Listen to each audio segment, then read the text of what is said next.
¿Qué tal? ¿Cómo están? Muy buenas tardes y bienvenidos a este nuevo foro de debate organizado por El Español, también por Invertia, en el que queremos hablar de la recuperación económica y en el que queremos abordar también nuevas claves de inversión. Un foro de debate que organizamos en colaboración con Evo Banco y en el que vamos a analizar, como digo, de cara a los próximos minutos, esas nuevas opciones, esas nuevas alternativas por las que podemos canalizar nuestros ahorros para intentar invertir y, sobre todo, sacar algún tipo de rendimiento económico al dinero que hemos podido ahorrar durante los últimos meses gracias, en parte, a la pandemia. Eso suponiendo, claro está, el que ese dinero ahorrado se destine pues, fundamentalmente a la inversión. Eso es suponiendo que no se dedique a otro tipo de gastos. Pero bueno, vamos a hablar de estos temas. Lo vamos a hacer además hoy con un plantel de excepción y quería ir presentando a todos nuestros espectadores, a todas las personas que nos están viendo, a nuestros invitados en el día de hoy. Nos acompañan en esta jornada Eduardo Zaita, el director general de Evo Banco. ¿Qué tal, Eduardo? ¿Cómo estás? Muy bien. Muy buenas tardes y bienvenido. Muchas gracias. Buenas tardes y gracias por tenernos hoy aquí con vosotros. Gracias a vosotros, como siempre, por acompañarnos. Está con nosotros también Sara Carbonell, directora de CMC Markets. ¿Qué tal, Sara? ¿Cómo estás? Muy buenas tardes y bienvenida. Muy bien, muchísimas gracias. José Carlos Díez, economista. Bienvenido. Muy buenas tardes. Gracias. Y Javier Santa Cruz, economista. Muy buenas tardes y bienvenido. ¿Qué tal, Arturo? ¿Cómo estamos? Buenas tardes. Bueno, gracias a los cuatro por acompañarnos y yo quería empezar, si os parece, haciendo un poco balance de situación para ir poniendo posiciones y también para ver un poco temas que podamos ir poniendo sobre la mesa. Eduardo, me gustaría un poco que me digáis cómo estáis viendo ahora mismo la situación de los mercados tras la pandemia. Bueno, buenas tardes de nuevo. Lo primero, decir que para mí es importante, para saber la situación de los mercados, es saber lo que está pasando con los clientes tras la pandemia, ¿no? Entonces, lo que ha pasado es muy claro.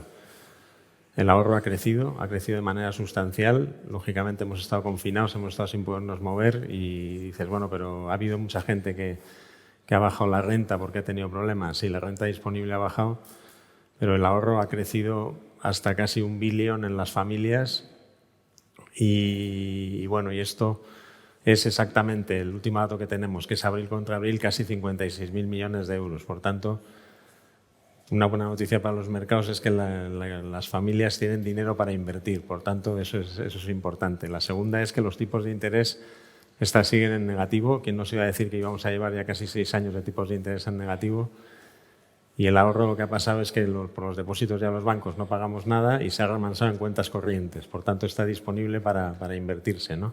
Pero nadie cobra nada por esto. Y en un entorno en el que parece que pudiera ser que a lo mejor la inflación empiece a crecer, pues el ahorro de los clientes en una cuenta corriente no sirve para nada más que para perder dinero. Por tanto, es necesario que se invierta en algo, ¿no? Y en esa línea se está trabajando por parte de casi todas las entidades.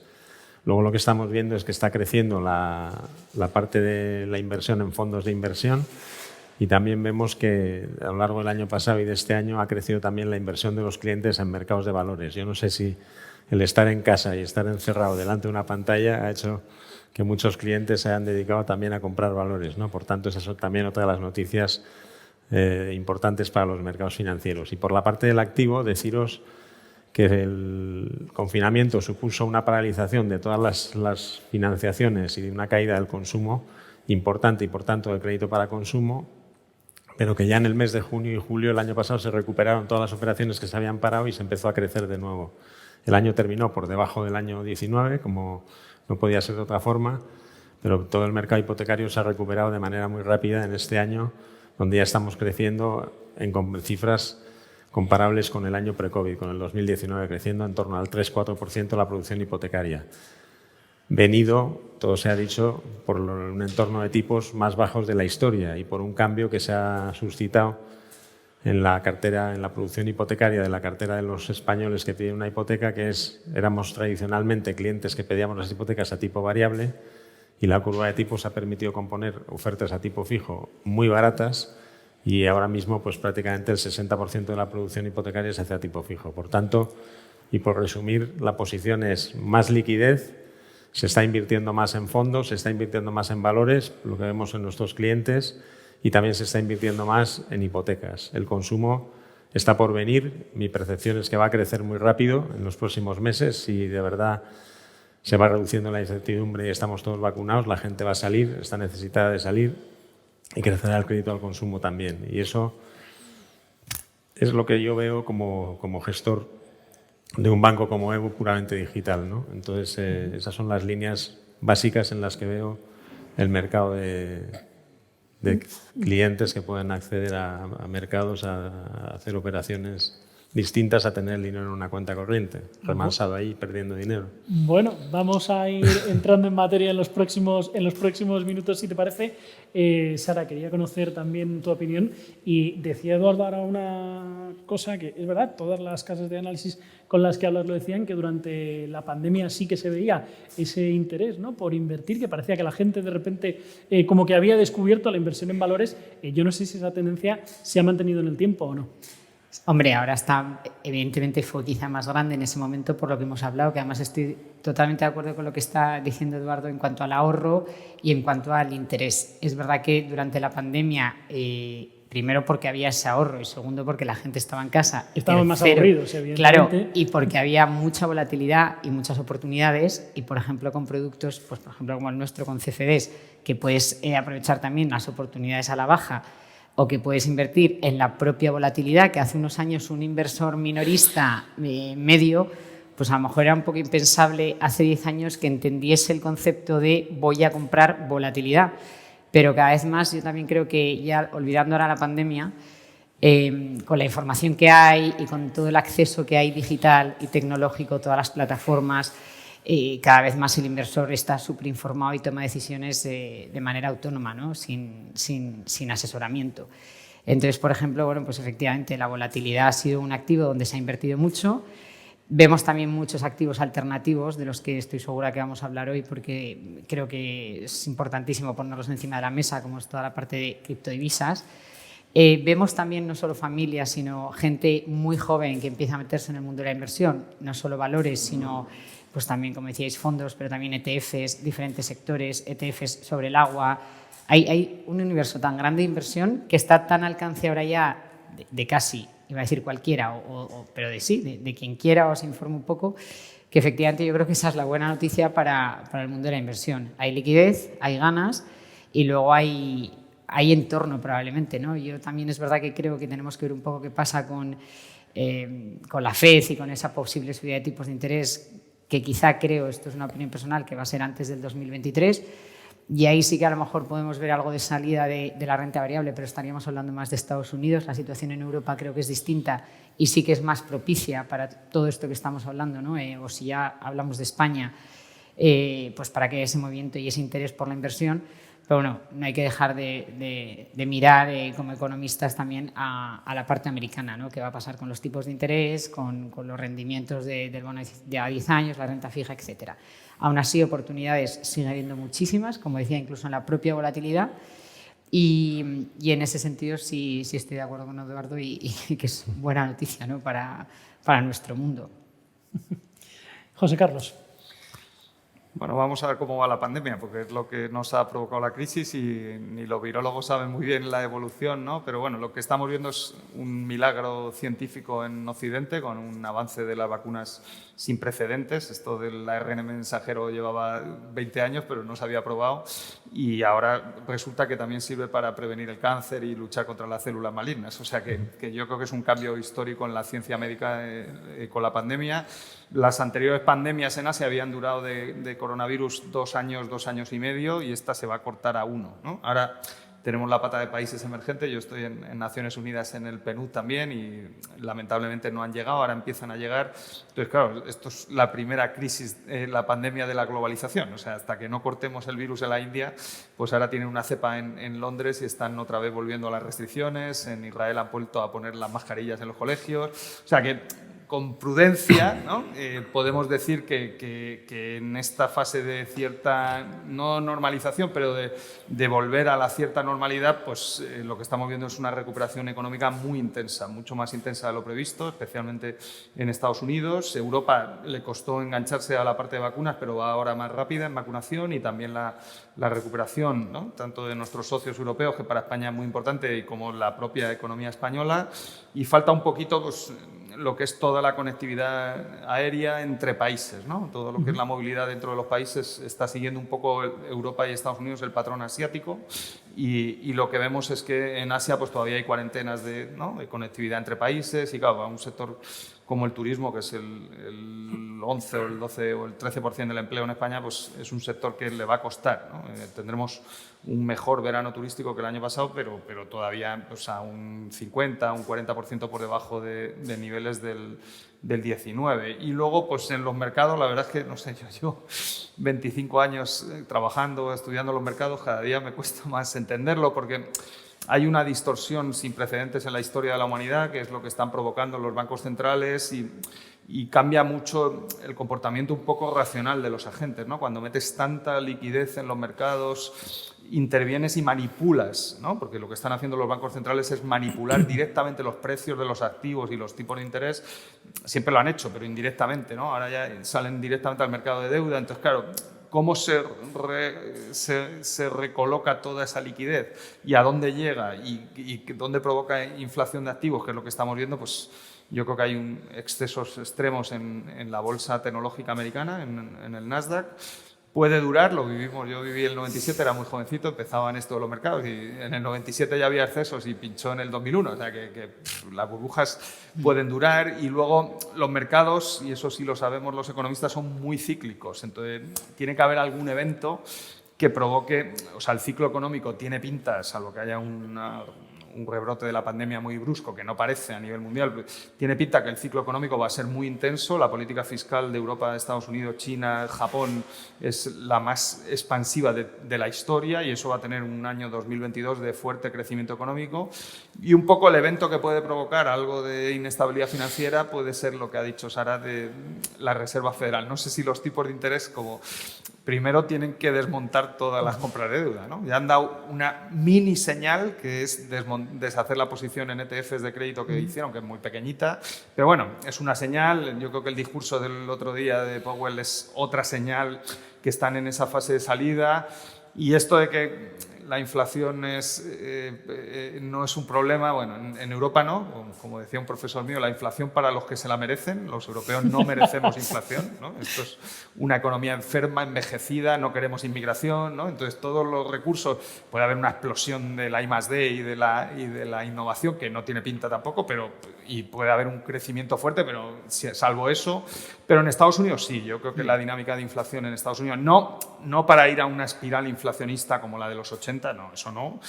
Pero, hombre, ¿no? Lo que no puedes tener es, ¿no?, el canal ya activado de materias primas, el canal ya activado de precios industriales. Se puede activar muy rápido el canal de salarios porque la tasa de paro está bajando muy rápido.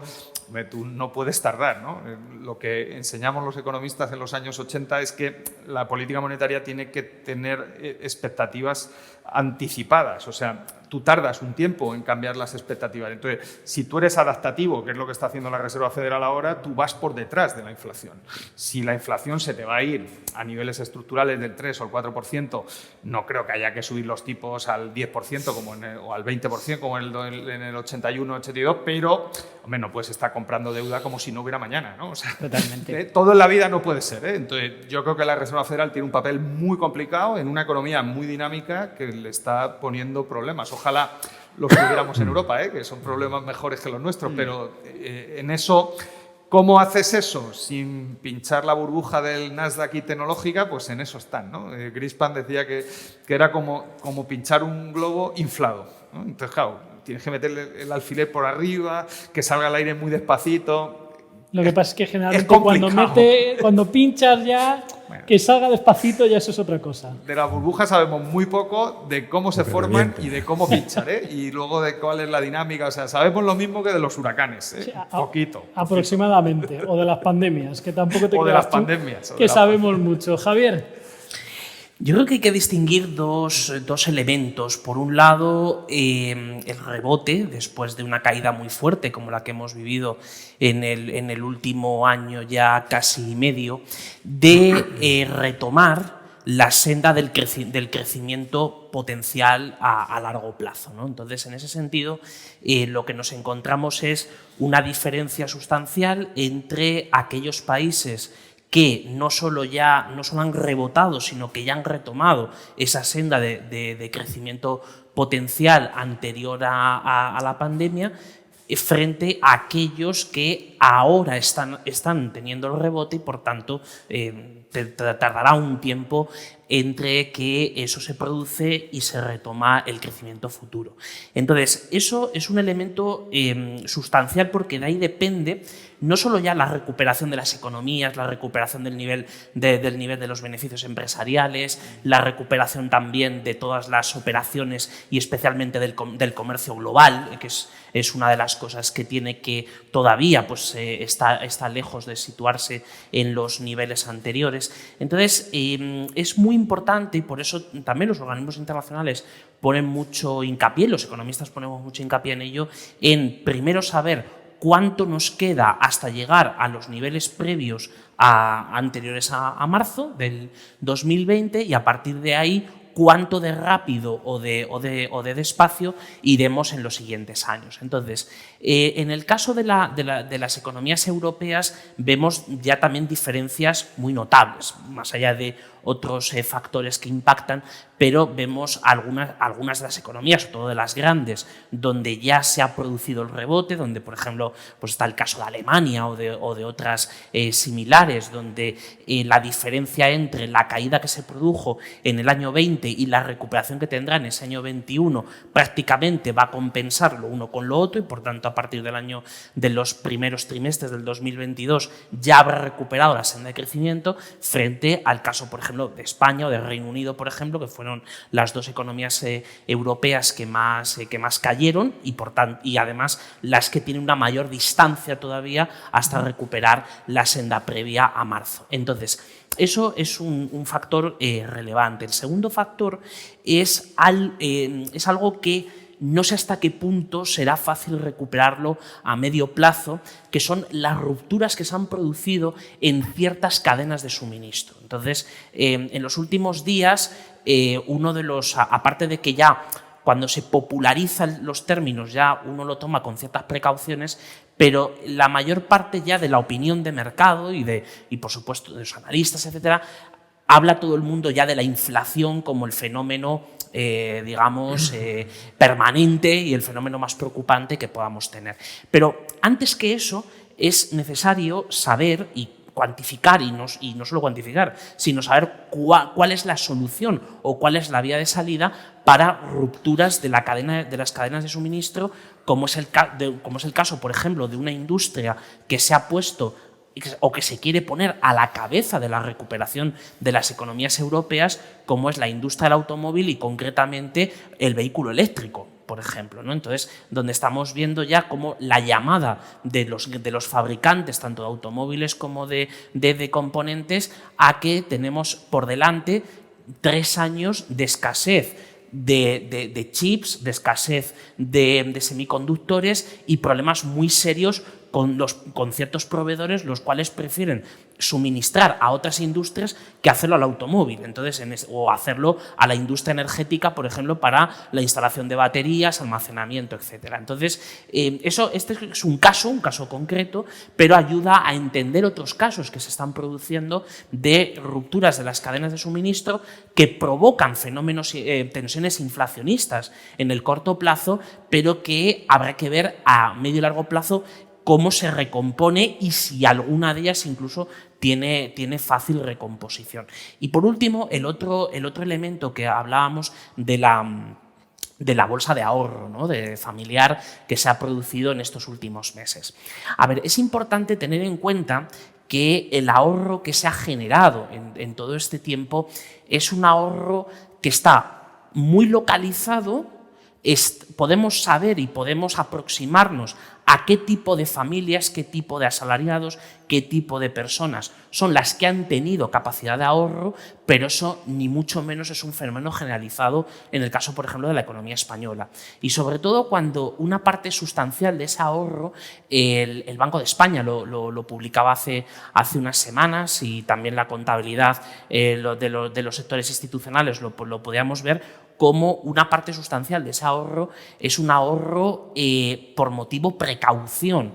Es decir, no está desde luego ese ahorrador, muchas veces circunstancial, no está pensando en una inversión de riesgo. Lo que está pensando es que tiene que hacer esa bolsa por si dentro de 3, 4, 5, 6 meses o 2 se queda en el paro, o es alguien que está en un ERTE que no sale, o está en una situación donde la reducción del salario puede permanecer en el tiempo. Entonces, es importante saber localizar y saber caracterizar el crecimiento del ahorro, habida cuenta también de que venimos de un problema pues, estructural de la economía española, como es el del ahorro familiar, es decir, las tasas de ahorro familiar sobre renta disponible, cuando la economía estaba creciendo al 3%, estaban en el 5%, es decir, estábamos en mínimos históricos, con lo cual tampoco era muy difícil que hubiera un cierto rebote. Si os parece, vamos entrando ya en el debate, es decir, vamos haciendo preguntas, podéis ir interviniendo y podéis ir dando respuestas. Y, hombre, yo creo que tanto José Carlos como Javier lo comentaban ahora, ¿no? Y uno de los grandes temas que está ahora mismo encima de la mesa es el de la inflación. Sara, yo no sé cómo lo estás viendo. ¿Cuál es tu visión? Pues para nosotros, en realidad, sí que es algo que, hombre, vosotros sois economistas, os dedicáis más en profundidad a analizar estos temas, ¿no? Pero nosotros sí que vemos que sí que puede ser preocupante, como decía al principio, en Estados Unidos. Evidentemente la situación en Europa es distinta, pero estamos viendo el dato que vimos hace 2 semanas, 5%, y si cogemos la subyacente, 3,8%, realmente sí creemos que ahí vamos a tener que ver un tapering antes de tiempo, por tanto, posible subida de tipos de interés, pero efectivamente tapering primero. Y sí que empezamos a ver reacciones por parte de la FED que van cambiando, ¿no? O sea, hemos pasado de ver una FED diciendo, no, aquí no hay que preocuparse de nada, y ahora ya empezamos a ver, ya empieza a haber miembros diciendo, oye, no, aquí hay que empezar a retirar estímulos, cómo lo hacemos, en qué momento, etcétera, ¿no? Entonces, en ese sentido, yo creo que esa situación americana sí que va a tener un impacto, ¿no? Pues lo que comentábamos de la burbuja, pensando ya en renta variable y pensando un poco en inversión y en oportunidades de inversión y pensando en el inversor minorista, yo creo que eso sí que va a afectar, ¿no? Y que sí que vamos a ver, por ejemplo, ese exceso de liquidez salir probablemente de la renta variable. Creo que además el mercado tiene mucho miedo a eso, es algo que a lo mejor preocupa más de lo que debería preocupar, pero sí que va a generar, por lo menos en un impacto corto o medio plazo, una volatilidad que eso va a agitar los mercados, ¿no? Y luego tenemos el tema del dólar y las materias primas. La mayoría de materias primas que han tenido muy buen comportamiento el año pasado, también este año lo están teniendo, pero claro, con un dólar más caro eso tiene un impacto, ¿no? de ajuste de precios. No estoy pensando, por ejemplo, ahora en el crudo, porque crudo sí creo que la formación del precio en el petróleo va más unida con la propia oferta y demanda, tenemos que ver qué pasa con Irán, etcétera.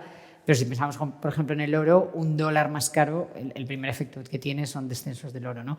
Entonces, todo este puzzle y todas estas piezas del puzzle yo creo que sí que va a impactar en los mercados. Entonces, si pensamos en oportunidades de inversión o pensamos en qué es lo que puede pasar, y especialmente creo que esto, a lo mejor esta volatilidad la vamos a poder ver en verano, que no será el primer verano que estemos de vacaciones y de repente llegue la hecatombe, aunque tenemos no sea, un susto. Exactamente, aunque luego no sea tan grave, pero veremos cuando vayamos viendo las actas de las reuniones de la FED y las declaraciones de miembros de estados y demás. Yo creo que ahí sí que vamos a ver agitación, que probablemente no es tan preocupante como para a lo mejor alarmarse demasiado, pero creo que ahí hay un debate encima de la mesa que no podemos obviar en absoluto. Uh-huh. Bueno, yo creo que yo coincido. Está la parte de... Yo dejaría de mirar las inflaciones totales, ¿no? Porque están muy distorsionadas, lo ha explicado muy bien Javier. Tanto el precio de las materias primas, el petróleo casi se ha triplicado desde mínimos en el año pasado, el gas se ha cuadruplicado, estamos viendo máximos históricos en muchos metales. Muchas posiciones especulativas, no tiene mucho sentido con condiciones de oferta y demanda, o sea, porque está siendo generalizado en muchos y es dinero que está buscando posición. Pasó un poco en el verano del 2008, si os acordáis, ¿no? Que el petróleo en plena crisis ya había empezado en el verano del 7, se fue a máximos a 150 y los de Goldman Sachs dijeron que iba a ir a 200 y luego yo miré la cuenta de resultados de prop trading en petróleo de Goldman Sachs y fue el mayor beneficio de la historia. Dijeron que iba a 200 para vendérselo a todos los demás, ¿no? Y ellos se pusieron cortos, o sea que estamos viendo una posición demasiado especulativa también en CO2 y lo que está pasando en el precio de la luz en Europa y en España tiene que ver con eso. Y luego está lo que ha contado Javier muy bien de las cadenas de suministro. Es una recuperación tan intensa, con un crecimiento de la demanda tan brutal, especialmente en Asia, en China, que está cortando capacidad de transportar, ¿no? Todo lo que es el transporte marítimo. Un flete de un contenedor desde China en el último año se ha triplicado de precio. O sea, traerte, ¿no? Placas fotovoltaicas, que los chinos las producen muy baratas, cuesta el triple de lo que costaba hace un año, ¿no? Y eso tiene un impacto directo sobre la inflación. Las empresas industriales están en una situación prácticamente de producción similar o previa a la pandemia, por lo tanto pueden trasladar eso a precios y están en esa situación. Y luego ya entrando un poquito en los mercados donde ha entrado en Sara, luego entramos ya un poquito en riesgo. No, ya vamos entrando. Pero lo que sí, si va a haber inflación y va a haber tapering de la Reserva Federal, hay que salir huyendo de la renta fija, o sea, huyendo. Estamos en mínimos históricos, en la renta fija solo se puede perder, ¿no? Es imposible ganar, o sea, el sesgo es tan brutal en la distribución, ¿no? O sea, lo que puedes ganar a una bajada de tipos de interés es tan mínimo que lo que puedes perder es muchísimo, ¿no? Entonces, lo que dice la teoría financiera es que no asumas esos riesgos de sesgo de campana tan grandes, ¿no? Hay que huir de la renta fija, de verdad, ¿no? En Europa tiene menos peligro, pero bueno, solo puedes perderás menos. Yo en Estados Unidos. Y luego, otro mensaje también, que también Sara ha sacado el tema de divisas. Como están los mercados tan complicados, yo creo que podemos ver movimientos en las divisas también poco racionales, ¿no? Siguiendo estos flujos financieros que no tienen mucho sentido económico, ni de la macro, ¿no? O sea, no, y esa inestabilidad también, yo estaría prudente en una posición en divisas, intentar cubrir y no estaría en renta fija en el año que viene. Eso es. Es que el problema de la renta fija, cuando tienes expectativas ya más, no sé si fundadas, pero al menos quieres creer que los banqueros centrales van a tener expectativas fundadas de que tienen que empezar a mover otra vez el mecanismo de los tipos de interés, porque puedes tener un problema muy serio en materia tanto sea de inflación general, inflación subyacente y por ejemplo tienes a un público que en el fondo tienes que intentar que no se ponga nervioso, que es el ahorrador alemán, ¿no? O sea, cuando se publican las cifras de inflación y la estimación de la tasa de inflación de los bienes de consumo, que si tuviésemos en cuenta todos los demás sería mucho mayor, tasas de inflación medidas por IPC superiores al 4%, eso ya pone muy nervioso a cualquier ahorrador alemán que no ve esas tasas desde la reunificación, ¿no? desde principios de los 90. Pero efectivamente hay una cosa que a mí me preocupa enormemente, ¿no? Que es cómo desandar el camino que hemos andado en política monetaria en los últimos, bueno, prácticamente 10 años, ¿no? Bueno, un poco más incluso, ¿no? Si tenemos en cuenta desde la crisis del 2008. Pero fundamentalmente cuando nos metimos en el túnel, por decirlo de alguna forma, de los tipos negativos, ¿no? O sea, cuando nos metemos ahí y el problema es que hemos ido profundizando, hemos ido avanzando, hemos ido además en muchas ocasiones alabando, ¿no? La capacidad que tenían los banqueros centrales, fuera el señor Draghi o fuera quien fuera en cada momento, de su oratoria, de su retórica, de su forma de, bueno, es que han calmado el mercado, es que dan expectativas, etcétera, etcétera. Pero ahora viene la hora de la verdad para un banquero central, ¿no? Que es cómo desandar un camino, y concretamente en el caso del Banco Central Europeo, desandar un camino donde el Banco Central Europeo se ha convertido en uno de los mayores, probablemente, permitidme el ejemplo, pues si no el mayor, hedge fund de renta fija del mundo, con una parte importante de su cartera con tipos negativos, donde solamente lo único que puedes hacer, como dice José Carlos, es perder. O sea, solamente puedes perder dinero, no ganarlo. Javier, el BCE gana porque hace el funding a tipos más negativos, ¿no? Lo hace más negativo, claro, lo hace más negativo. O sea, el ¿no? BCE gana, ¿eh? No. Hombre, Salvo, el BCE claro. lo teníamos claro todos, yo creo. Claro, salvo justo en el momento en el que aquello ya le dé al botón de apagar y entonces, ¿cómo hace esto? ¿no? Entonces, eso es quizá, o sea, es una cosa que si no fuera por lo importante y también lo peligrosa, ¿no? Los riesgos que eso tiene para toda la economía europea, es un caso de precioso, ¿no? Desde el punto de vista de la ciencia económica, que es cómo tú haces un proceso donde sabes que alguien, el último que se quede con ese título en la mano, pierde dinero. Entonces, ¿quién va a ser? ¿Cómo se gestiona? ¿Durante cuánto tiempo? Y luego, sobre todo, pues, cuáles son las consecuencias que eso tiene. Entonces, ahí donde nos hemos metido, o sea, había una frase que se aplica en todos los órdenes de la vida, lo decía la persona que lo decía por la política, pero también aplica para otras cosas, que es cuando tú das un paso, tienes que darlo siempre y cuando sepas cuál es el siguiente paso que vas a dar. Porque si no lo sabes, corres el riesgo de dar 2 para atrás. Entonces, en este caso, muchas veces hemos ido tomando decisiones donde no se sabía cuál era el siguiente paso. Entonces, ahora probablemente sea el momento de pensar cómo desandamos el camino y sobre todo, de ganarnos los sesos para pensar cuál es la mejor forma de hacerlo. Solo una cosita. Nosotros, los bancos tradicionales, o bueno, digitales como nosotros, pero tradicionales en cuanto a nuestras carteras de crédito, Qué bien has corregido ahí, ¿eh? Estamos Ahí deseando que el dinero se ponga por lo menos a 0. Porque hoy tenemos muy poco sex appeal financiero con el Euribor a menos 0,50. Entonces, para nosotros que esto se haga bien y que poquito a poco el Euribor se vaya poniendo donde tiene que estar, en un tono de entre 0 o un poquito positivo, es una grandísima noticia para la banca, ¿no? Otra cosa es que esto se haga realmente bien, que es lo que estáis comentando, ¿no? Que se ha metido tantísima masa de dinero en la economía, se han comprado tantos bonos corporativos, están los bonos corporativos a unos precios también regalados. Telefónica estaba emitiendo prácticamente, y grandes compañías, porque lo compraba todo el Tesoro, vamos, el Banco Central Europeo. Y claro, pero para los bancos no es una mala noticia, siempre que hayas sido prudente en los bonos que tienes de deuda pública y los tengas bien organizados. Es una gran noticia que los tipos de interés suban un poquito, que se pongan en torno a 0 o a 0,10 positivo, porque con carteras de hipotecas y de créditos que tenemos muy, muy importantes, estamos perdiendo hasta la camisa, vamos. Yo lo que no sé es si eso lo vamos a ver, al menos en Europa, a corto plazo. Yo os lanzo la pregunta. Yo creo que en Europa a corto plazo no, y quizá en Estados Unidos a muy corto plazo tampoco. Pero sí quería matizar una cosa además de la subida, ¿no? Y cómo en todo el panorama y en todo lo que es la economía es, como yo siempre digo, ¿no? Un puzzle de muchas piezas.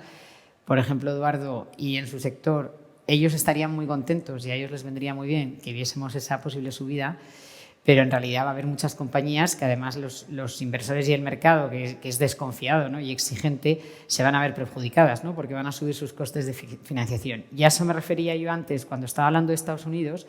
Aparte de que hay que salir huyendo de la renta fija, yo creo que una posible subida de tipos también va a afectar a la renta variable, porque en el momento que esa noticia ocurra o que el mercado descuente esa posible subida, en realidad sí que hay muchas compañías que también se van a ver perjudicadas, que a lo mejor luego, pues en términos de puntos o de viendo balance en el largo plazo, el daño no es tan grande como se va a pensar, pero el primer impacto del mercado es salirse de todas esas compañías como utilities, etcétera, que necesitan, o construcción, etcétera, que necesitan como gran financiación para su actividad, ¿no? Con lo cual, al final, donde unos ven oportunidad, otros se van a ver perjudicados y al revés, ¿no? Y luego, volviendo a lo de las materias primas y la parte más de especulación, sí que estoy de acuerdo que hay posiciones que son posiciones especulativas, pero sí que es verdad que eso que estamos comentando, o que estáis comentando del proceso de producción, etcétera, donde está impactando es en la oferta. Entonces, por eso, o sea, dentro de las materias primas, yo creo que sí que hay que distinguir, pues, el crudo, siempre por un lado, que en realidad sí que ha habido el precio, yo creo que sí se ha formado por las expectativas de demanda y la demanda real que hemos visto desde la recuperación, desde los suelos de marzo, cuando por primera vez en la historia vimos el barril de West Texas en negativo. Sí que ha habido una demanda real y luego una producción un poco contenida, ¿no? Por OPEP+. Y luego tenemos, por ejemplo, ciertas materias primas como paladio, platino, que las minas están en realidad en Sudáfrica y donde también ha habido una producción que se ha cortado o que está más contenida, ¿no? Es decir, menos oferta. Entonces yo sí creo que hay más especulación en metales, por ejemplo en oro, donde creo que sí que se va a ver afectado mucho por todo el tema de inflación, dólar, etcétera, y que por supuesto además el mercado de divisas es imposible de predecir, y entonces los años que llevo ya en mercado más puro y duro, pues los últimos 12, pero creo que es el más difícil y en el que casi nunca acertamos, porque luego es bastante impredecible. Pero sí que es verdad que un dólar fuerte, y eso es así, sí que impacta bastante, pues por ejemplo en el oro, ¿no? Y eso es una parte, es una variable que hay que tener en cuenta en todo esto que estamos hablando, ¿no? Y todas las empresas que están relacionadas directamente, todos esos sectores, bueno, pues con todas estas materias primas o con todo este mercado. Oye, y con todo este contexto que estamos comentando, que estamos hablando, José Carlos, ¿qué le decimos a la gente que está diciendo, oye, tengo ahí un pequeño ahorro, ¿dónde lo invierto?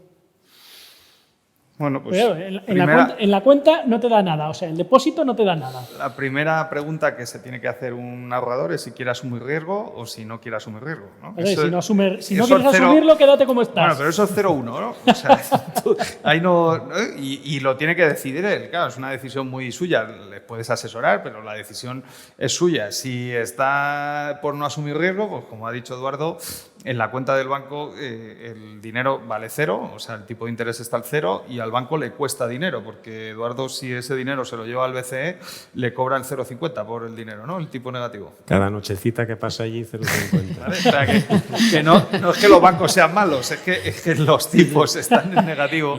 En la deuda pública, ahora menos, ¿no? Pero buena parte de los bonos siguen, ¿no? Hasta el 6 o el 7 años están en tipo negativo, por lo tanto es peor que dejarlo en el depósito, es mejor ir a los bancos y dejarlo al 0 que comprar bonos de deuda pública a tipos negativos, ¿no? Por ponerlo sencillo que lo tengamos. Y si quiere asumir riesgo, sé que esto es una decisión dura para un inversor español, ¿no?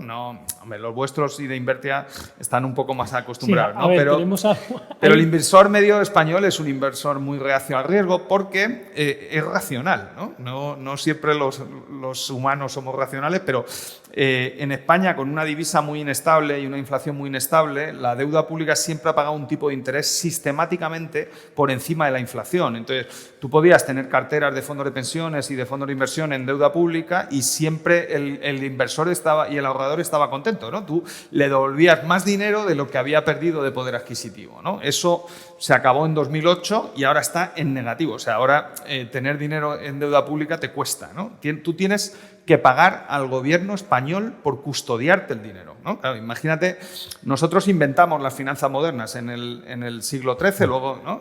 Cuando nosotros hacíamos finanzas aquí modernas, en Wall Street, que es la calle del muro, no había ni calle ni muro, ¿no? O sea, luego echamos a la comunidad judía y esa comunidad judía ahora está en Wall Street y son los que hacen las finanzas modernas de hoy, ¿no? Imagínate a uno de Medina del Campo o del siglo XIII, ¿no? Que le fueras allí a la banca, porque hacían banca en una banca fuera de la muralla, porque como los islámicos ahora prohibíamos pagar tipo de interés y había, ¿no?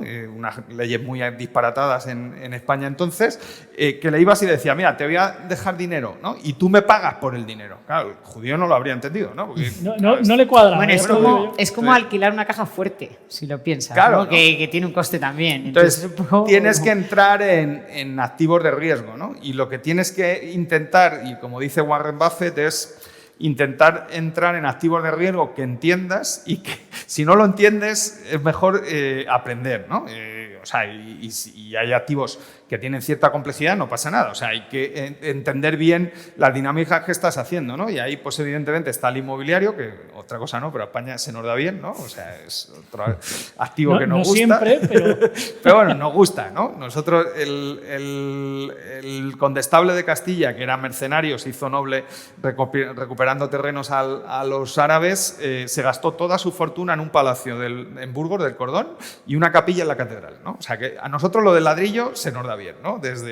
Pero bueno, si no quieres estar en el ladrillo, que es una opción, pues evidentemente está la renta variable y si no está toda la parte de nuevos activos alternativos que se llaman, de capital riesgo, venture capital y private equity, que yo creo que es el segmento en España que va a tener una expansión mayor, ¿no? Yo, por poner, no he venido a vender mi fondo, pero bueno, estoy en un fondo de capital riesgo, no he venido a venderlo, pero tengo sesgo. Pero bueno, yo creo que es un activo que tiene muy poca inversión en España y que es un activo muy bueno para inversores institucionales como EvoBank, en fondos de pensiones o en aseguradoras. Luego, si queréis, os sentéis un ratito. No, pero y como estamos tan infraponderados, ¿no? Y la bolsa española también, pero los activos de este tipo están más infraponderados todavía, pues yo creo que esa es una buena oportunidad para estar, pero siempre conociendo dónde entras, a qué se dedican, qué hacen, quién te lo gestiona. Esas cosas, como dice Warren Buffett, son importantes, ¿eh? Los pequeños detalles, sin importancia, Sara. Bueno, ¿quién te lo gestiona? Es verdad que yo creo que ahora estoy de acuerdo en ese perfil típico español, más conservador, más racional, del ladrillo, pero es verdad un poco lo que yo os contaba antes, en mi caso, lo que yo vivo, ¿no? Que es que cada vez más, incluso ese perfil, empieza a no querer que nadie le gestione, es decir, a tomar sus decisiones desde aquí, desde el móvil. Empieza a estar muy obsoleto, pues no sé, el tema de ir al banco y que tu banquero te diga haz esto, haz lo otro, paga esta comisión de gestión. En fin, yo creo que cada vez más el perfil, pero en España incluido, los españoles buscan un poco invertir por su cuenta. En ese sentido, a mí me encanta ya esta pregunta, pero estaba deseando entrar en el tema de entonces dónde se puede invertir, porque es que hay tanto, y yo tampoco quiero vender mi libro, pero voy a decir, hay plataformas, no voy a decir la mía, hay plataformas que ofrecen más de 11.000 productos distintos, ¿no? Y lo haces desde tu móvil y no tienes que pagar a nadie para que tome la decisión. Yo creo que eso ha sido una revolución. Sí que estoy muy de acuerdo en el tema de entender lo que haces y de la formación, y de hecho en eso sí que, ahí sí que voy a hablar yo, por ejemplo, de nosotros, que no podemos insistir más en te tienes que formar, te damos formación gratuita, todo lo que son, por ejemplo, productos apalancados, entiende el apalancamiento, derivados, productos nuevos, las criptos, en eso estoy completamente de acuerdo. Pero cada vez más los inversores tienen información, pueden buscarla desde internet, a los propios proveedores, a los propios brokers. La información no es como era hace 10 años, es que solo oías la radio y ya está. Si es que ahora tienes un montón de análisis, un montón de información en todas partes. Y en ese sentido, cuando tú ya tienes esa formación, el universo de inversión es tan amplio y además, insisto, se puede invertir también a la baja, ¿no? Eso es una oportunidad. Tú puedes tomar posiciones cortas para cubrir lo que tú tienes fuera. Tienes unas acciones de Telefónica que no quieres vender porque no las quieres vender, pero en un momento determinado hay una volatilidad o hay una inestabilidad en el sector, caen, pues tú puedes hacer la cobertura.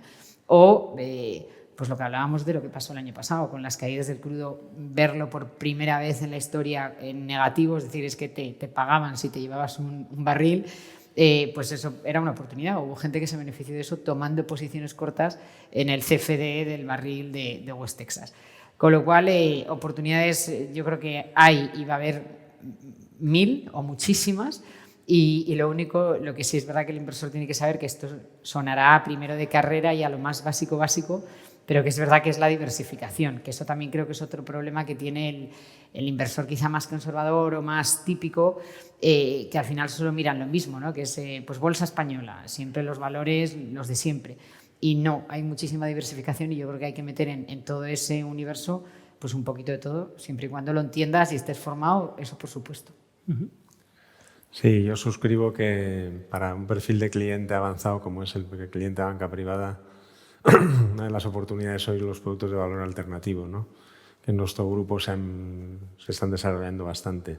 Pero nosotros en Evo buscamos fundamentalmente un perfil de ahorrador sencillo, de un cliente digital con necesidades financieras sencillas. Y entonces ahí estamos trabajando primero, y es fenomenal tener 11.000 productos o 7.000 fondos o 5.000 que vendía creo que Bankinter, nuestro accionista principal y único. Pero nosotros hemos diseñado para nuestros clientes, que son más de autoservicio, 200 fondos perfilados en función del riesgo, fondos ESG. Intentamos buscar los mejores de su categoría. Nos ayudan analistas y asesores y gestoras porque no podemos asesorar nosotros, y ya tenemos al final con 200 para un cliente de necesidades financieras sencillas, tiene más que de sobra para elegir, ¿no? Y además le ponemos los mejores de la categoría. Y luego le vamos a decir muy pronto lo de Amazon. Y clientes como tú, analizando su perfil basado en una estrategia de gestión de datos, pues aparte de comprar este fondo, también buscan este otro, ¿no? Por tanto, ese tipo de servicios yo creo que van cada vez más en línea con esa gente joven que quiere hacer cosas ellos y que buscan autoservicio digital en el móvil y sencillo, ¿no? Y luego, aparte de eso, pues tenemos que diseñar algunos productos o servicios compuestos, ¿no?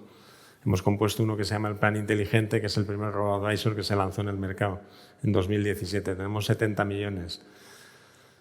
Yo creo que es gestión pasiva y es lo mismo, 5 perfiles en función del riesgo que quieras, invierten en 130 países y en 15.000 productos distintos y todo gestionado por una máquina. ¿Qué conseguimos? Eficiencia, abaratamiento de costes, los mejores productos de clases limpias a los que no accedería un cliente normal porque no tiene tamaño para comprar y lo compra a través de un producto compuesto por el banco, ¿no? Yo creo que eso es. Y luego otra de las líneas que estamos trabajando mucho es fomentar el ahorro, ese ahorro que dices que en España es corto todavía y que necesitamos. Yo creo que el COVID ha marcado un antes y un después. Yo soy de los que piensa que la gente va a ahorrar más a partir de ahora, aunque se supere esto. Yo creo que va a ahorrar más. Entonces, y como también soy un creyente que los tipos de interés van a seguir bajos bastantes años, y digo bajos, me vale bajo el 1%, el Euribor año, porque con el 1% nadie va a tener un depósito estratipado excelente. Y en cambio, pues sí que una vez que se consolide una subida o el 0,5% positivo, pues habrá oportunidades de invertir. Entonces, buscar el concepto de ahorro periódico, es decir, con una cuenta como la que tenemos nosotros, que es cuenta inteligente, que tienes tu gasto mensual por un lado y ahora teníamos un depósito por otro con el sobrante, ¿no? El depósito se ha quedado obsoleto y entonces ese sobrante lo seguimos manteniendo como esto es lo que tú tienes capacidad de ahorrar. Entonces, en cuanto sepamos el perfil de ese ahorro, de esa cantidad y de lo que aporta ese depósito por el que no le pagamos, le vamos ofreciendo productos de ahorro periódico. Entonces, yo creo que esas 3 líneas de trabajo, o 4 que os digo, me parece que son muy importantes para un cliente que busca autoservicio y una necesidad financiera. Y, por supuesto, el broker de bolsa, que lo tenemos, pero lo vamos a lanzar, a relanzar. Que no os puedo decir mucho más porque me han dicho prohibido hablar del broker que va a lanzar Evo. Mira que a mí eso me interesa, o sea que podemos seguir profundizando. Entonces, pero vamos a salir a competir en primera división, ¿no? En división de honor. Por tanto, yo creo en esas líneas de posible inversión, ¿no? Y siempre perfilándose el cliente y teniendo en cuenta su capacidad de aversión al riesgo, ¿no? Javier. Yo creo que antes de ir al supermercado, por decirlo de alguna forma, y escoger los productos que se quieren comprar y por tanto donde se quiere invertir el ahorro, sea poco o mucho, hay que hacer primero en casa la lista de la compra. Y para hacer la lista de la compra uno tiene que saber cuáles son sus necesidades, ¿no? Entonces, en muchas ocasiones, el perfil de inversión, ¿no?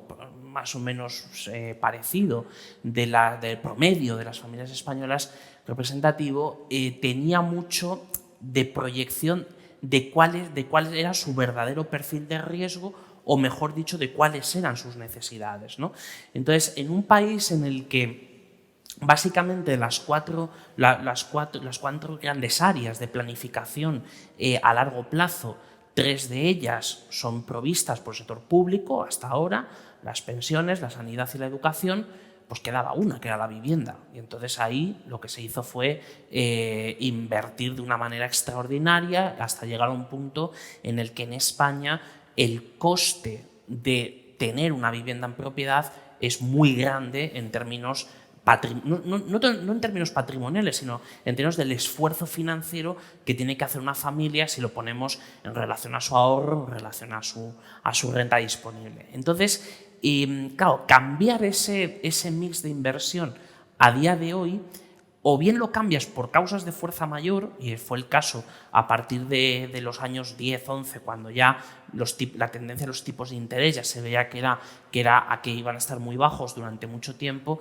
pues ya se daba un paso, por decirlo de alguna forma natural, que era de los depósitos a los fondos garantizados, fondos de renta fija incluso a corto plazo, en fin, productos de este tipo donde la persona pues pensaba que estaba en otra cuenta corriente como la que tenía o con el depósito que tenía a plazo en su entidad y que más o menos funcionaba de una forma parecida. Entonces, eso son causas de fuerza mayor las que obligan a cambiar esto. Pero yo creo que en los próximos años yo dudo sinceramente de que el ahorro que se ha conseguido ahora se mantenga. Por supuesto, creo que no se va a mantener el crecimiento del ahorro tal como lo hemos visto en el último año, porque es otro producto de sobrereacción o de rebote, ¿no?, con respecto a lo que ha pasado en todo este año y medio. Pero sí que sería una grandísima noticia, y ojalá se produjera, de que el crecimiento, al menos tendencial, del ahorro de las familias españolas, al menos estuviera, pues, aunque fuera un punto por debajo o punto y medio por debajo del crecimiento de la renta disponible a largo plazo. Pues eso significaría que se están tomando, por supuesto se consume, pero al mismo tiempo también se ahorra. Pero para eso necesitamos, y es una cosa que a día de hoy es más necesaria que nunca, crecimientos sostenidos de la productividad y por tanto que eso sostenga el crecimiento de los salarios y el crecimiento de los salarios sostenga el crecimiento tanto del consumo como del ahorro. Entonces, yo creo que en los próximos años va a haber oportunidades donde, aunque sea de golpe, como ha pasado con la pandemia, de golpe va a haber decisiones importantes de ahorro. Entonces, realmente eso, uno de los factores o uno de los puntos, una de las teclas a las que hay que tocar para que eso se produzca es el sistema público de pensiones. Es decir, es cuando se generalice, por ejemplo, pues en España, ya que se está intentando que a partir del año que viene pues empiece a funcionar un fondo de pensiones de empleo con promoción del sector público, cuando haya una conciencia de que el ahorro a largo plazo es mucho más importante que simplemente tomar posiciones tácticas y que al final, cuando uno tomaba la decisión de comprar una vivienda, estaba tomando una decisión de ahorro a largo plazo, de una inversión a muy largo plazo, y que por tanto ahora se necesita volver a generar otra conducta distinta en materia de ahorro, en este caso no tanto en ladrillo, que ya tenemos mucho, sino más bien en activos que, pues gracias a que haya actores de mercado potentes, pues fondos de capital de riesgo, fondos de pensiones, aseguradoras, otros inversores institucionales, se pueda coger y se pueda tener una estabilidad y un universo de activos comprensibles, que todo el mundo los maneja, los conoce más o menos unos más que otros, y de esa forma pues genera una cultura distinta. Bueno, es importante, ¿no? Tenemos una cultura de ahorro baja porque éramos un país de renta más bien muy baja, entonces claro, vivíamos en nivel de subsistencia y tienes capacidad de ahorro a partir de un nivel de renta. En este momento pues sigue habiendo prácticamente la mitad de las familias españolas que dicen que no pueden llegar a fin de mes, por lo tanto para ahorrar es complicado. En la otra mitad yo coincido con Javier, hay que coger un poquito de cultura de largo plazo, ¿no? Yo sí creo que el sistema público de pensiones de reparto se va a mantener.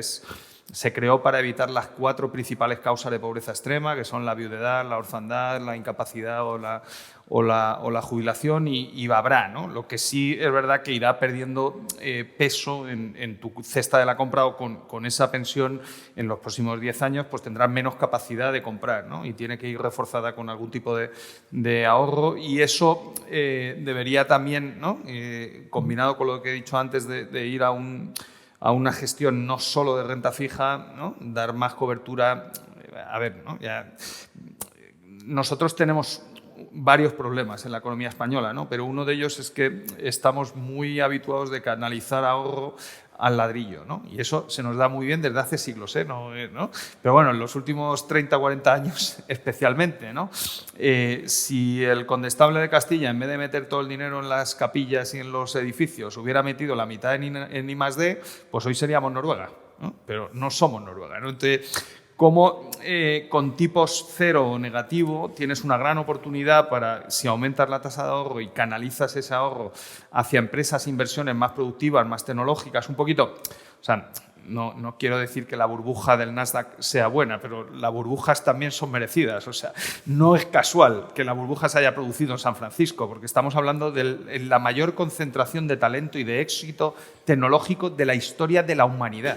Nunca ha habido una revolución tecnológica de esta intensidad, ¿vale? Entonces, hay una burbuja porque que allí ha surgido, ¿no? Entonces, nosotros, ojalá, ¿no?, dentro de 10 años estemos diciendo, es que hay un burbujón en las empresas tecnológicas españolas y hemos montado un ecosistema de startup y de scale-up muy potente de tecnología.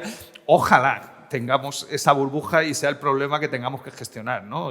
Pero de momento, al revés. Lo que estamos viendo en España es que la mayor parte de la inversión en tecnología o digamos en innovación, que es algo más amplio que la tecnología, ¿no? Por ejemplo, un marketplace, toda la parte de empresas digitales, no deep tech tecnológico aeroespacial de mandar satélites al espacio, ¿no? O sea, eso también, o biotecnología, que es tecnología pura, ¿no? Empresas innovadoras que entran en nuevos segmentos de mercado, que Evo es un banco digital y un banco muy innovador, ¿no?, en su época, y ahora ya siguen con esa vocación innovadora que no se pierde, ¿no? Eso es una empresa innovadora. Tú, básicamente, lo que tienes en España es un ecosistema de inversión bastante amplio, hasta tickets pequeños, entre $500,000 y $1 millón, y más o menos operaciones de MBOs muy grandes de más de 40 o 50 millones, ¿no? Empresas familiares que quieren dejar la posición, hay private equity internacional en esas operaciones. Entre $500,000 y 40 millones en España hay muy poco capital, ¿no? Y, hombre, hacer un capitalismo sin capital es complicado, ¿no?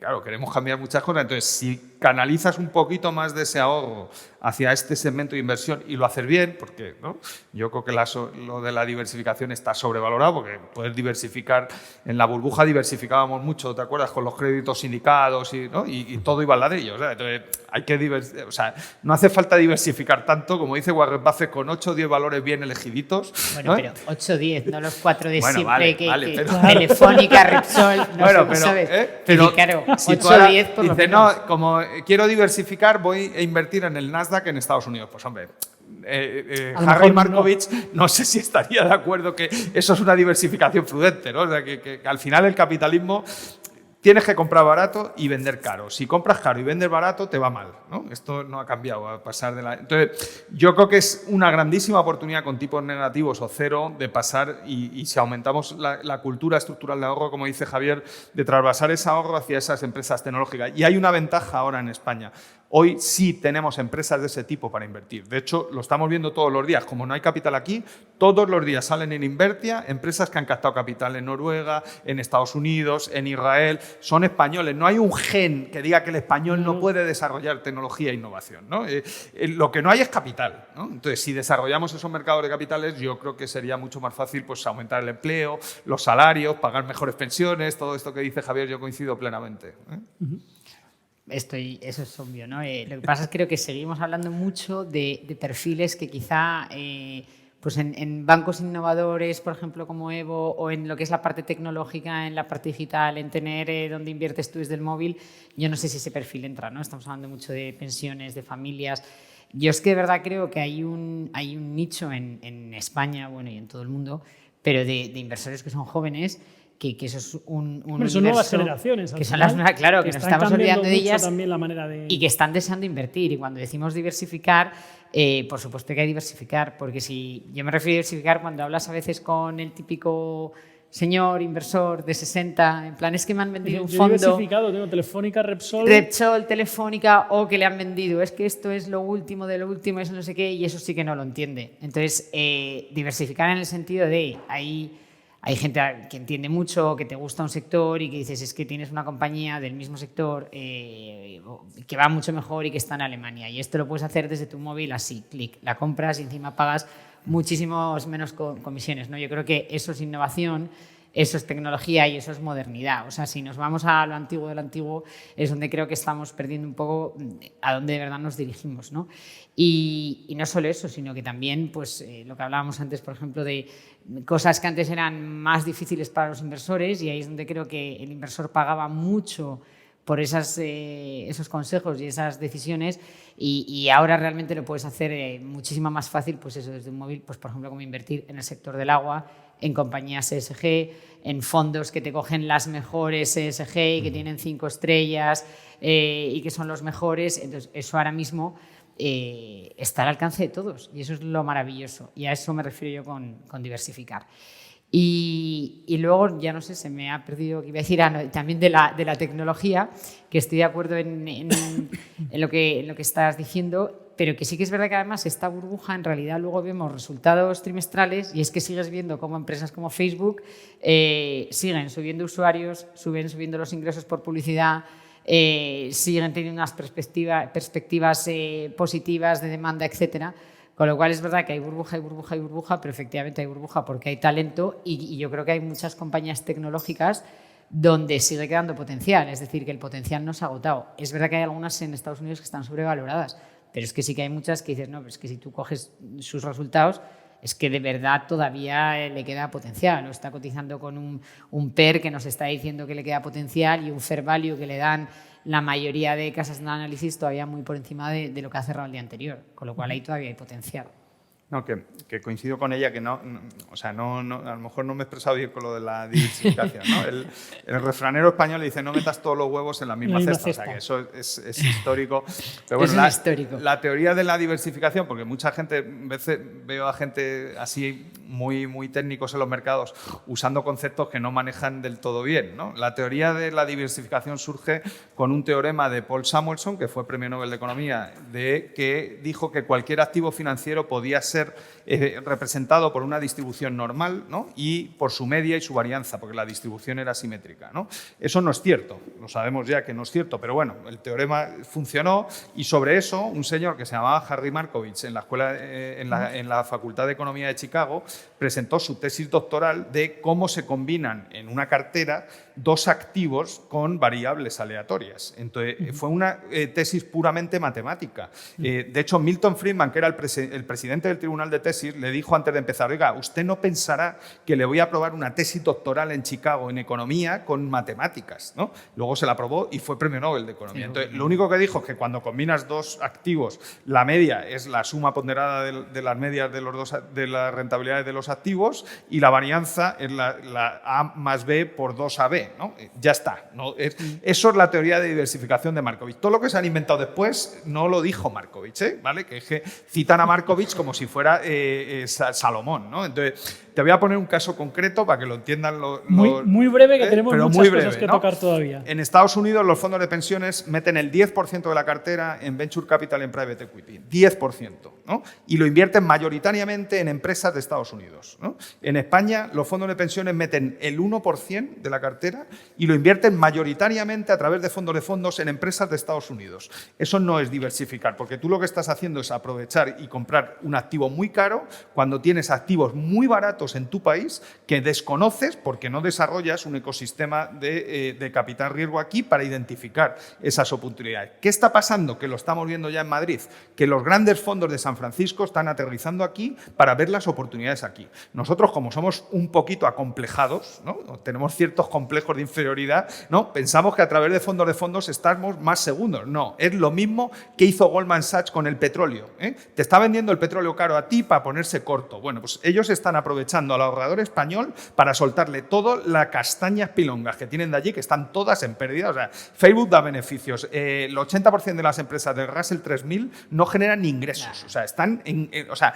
es absurdo lo que está pasando allí. Entonces, se la van a vender caros a esto para venir aquí y comprar las nuestras. Eso es lo que está haciendo el Venture Capital del Silicon Valley hoy. Entonces, no seas tú tan tonto, hazlo tú, coño. Si lo tienes aquí, invierte aquí y no. Es que diversifico en un fondo de fondos. Te están vendiendo todas las castañas. Yo, claro, es que he vivido en el otro lado, ¿eh? Yo he vivido de ver a los bancos de inversión y ya no me creo nada de lo que cuentan. No, pero ahí totalmente de acuerdo. Perdón, que eso es lo que quería. No, tranquilo. Oye, yo quería abordar, ¿no? Por ir avanzando también, Eduardo, nos decías antes esos fondos de inversión en los que estabais poniendo en marcha, en los que se pueden invertir a través de la plataforma de Evo. Nos hablas, pues, por ejemplo, con criterios ESG. Oye, ¿qué tendencias? Oye, ¿dónde están ahora mismo esos focos de inversión que vosotros habéis detectado y que pueden ser de interés en el caso, pues, para los clientes de Evo Banco?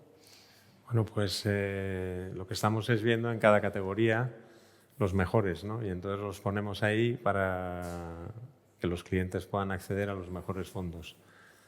Hay mucho, está muy de moda y yo creo que va cada vez a más, y sobre todo también esto es un fenómeno en la gente joven y no tan joven, la sostenibilidad. Entonces los fondos ESG cada vez yo creo que van a ser más claramente más demandados, lo están siendo ya y es una realidad, ¿no? Luego ha habido muchísima demanda a lo largo del año pasado en bolsa americana y en carteras compuestas de bolsa americana. Entonces esto pues ha sido algo que está ahí, y lo que pasa es que bueno, ahora no sabemos si efectivamente hay burbuja, no hay burbuja o qué va a pasar, ¿no? Pero eso, desde luego, ha habido menos demanda de fondos, digamos, de naturaleza IBEX o de renta variable española. Y sí que, bueno, nosotros en esa línea que tenemos de lanzar productos sencillos, pues deciros que hemos lanzado un fondo inteligente que se llama, que lo lleva tiempo ya, pero que lo estamos recomponiendo, y que, bueno, pues es un producto de nuevo sencillo para un autoserver, ¿no? Es, oye, una barrita de 0 a 100. 0 es que no quieres riesgo, 100 es que quieres más riesgo. Entonces, invierte en renta fija, maldita renta fija, pero a muy cortito plazo. Estamos hablando de menos de entre 12 y 14 meses, por tanto, está consiguiendo rentabilidades del 0,80, entre el 0,80 y el 1 para aquellos conservadores. Y luego tiene un segundo componente que es renta variable, ¿no? Entonces, en renta variable estamos en IBEX y bueno, pues estamos cambiándolo. Tampoco os puedo decir lo que vamos a lanzar, pero estamos a punto de tenerlo ya lo estamos comunicando en los próximos días, y entonces el cliente se posiciona de 0 a 25%. Si se posiciona en 25%, tiene 75% en renta fija a corto y 25% en renta variable. Si se posiciona en 50-50, pues tiene 50% y todo esto gestionado por una gestora que es la que nos está llevando el producto. Que bueno, que la verdad es que en renta fija los fondos suyos llevan 2 años o 3 siendo los líderes en renta fija a corto plazo. Aunque ya se sabe lo que hay que decir siempre aquí, para que no te demande nadie, ¿no? Rentabilidades pasadas no garantizan rentabilidades futuras. Y luego, pues la idea compartida del nuevo cambio hacia la renta variable, estamos muy contentos, y bueno, pues se trata de eso, de buscar oportunidades de inversión sencillas para nuestros clientes, que las haces con el móvil. Fíjate lo fácil que es mover una barrita. Mueves la barrita hoy y mañana te cojo, te vendo la parte que es de más conservadora si te has movido hacia más riesgo, y te compro la renta variable que vamos a tener puesta en el compartimento.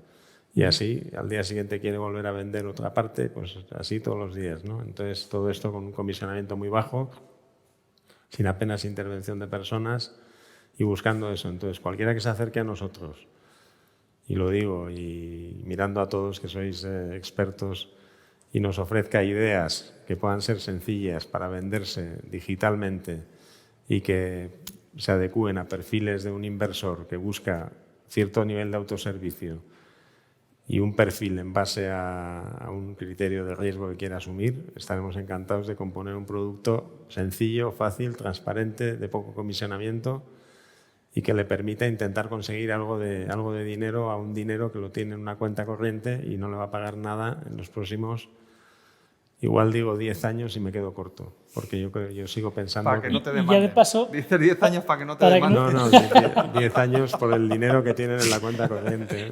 Pero pensando no en la demanda, sino en los tipos de interés y en lo que vamos a pagar los bancos por el Y ya de por el paso para que dinero. no te cobren cada noche en el banco, ¿no? Bueno, Por ir al nosotros la filosofía es no cobrar por el dinero que tienen los clientes en la cuenta, ¿eh? O sea que sabemos que hay gente que está cobrando, pero nuestra filosofía es no cobrar por el dinero. BCI.